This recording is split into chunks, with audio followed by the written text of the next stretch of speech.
Big dive watches are great, until they're not comfortable.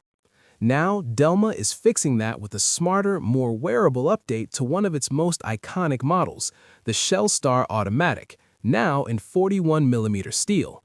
And honestly, this might be the sweet spot.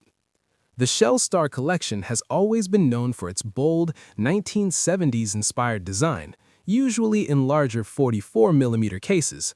But now, Delma is bringing that same rugged diver DNA into a more compact, everyday-friendly size, without losing its character.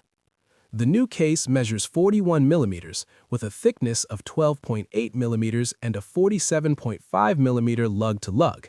It keeps the signature cushion shape, but feels noticeably more comfortable on the wrist. You still get that solid tool watch build, with brushed surfaces, polished bevels, and a unidirectional bezel for dive timing. And of course, it's built to perform, with 200 meters of water resistance and a screw-down crown. The dial stays true to its roots, bold, legible, and functional. Large applied markers and broad hands are filled with superluminova, making it easy to read in any condition. But here's where it gets fun. Delma is offering a range of colors, from classic black and white to more vibrant options like orange, yellow, and light blue. Each dial features a subtle grained texture, adding depth without overcomplicating the design.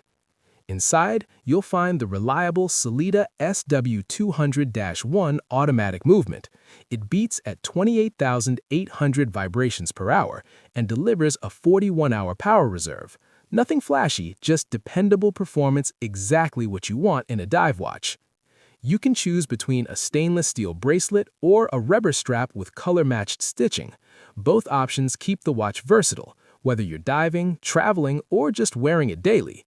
And when it comes to price, it's pretty competitive, starting at around 1,250 euros on strap and 1,300 euros on bracelet. Smaller, sharper, and easier to wear, the new Shellstar 41mm feels like a natural evolution of a classic diver. So if you've always liked the Shellstar but found it too big, this might be the one. Like, subscribe, and let me know, do you prefer 41mm or 44mm dive watches?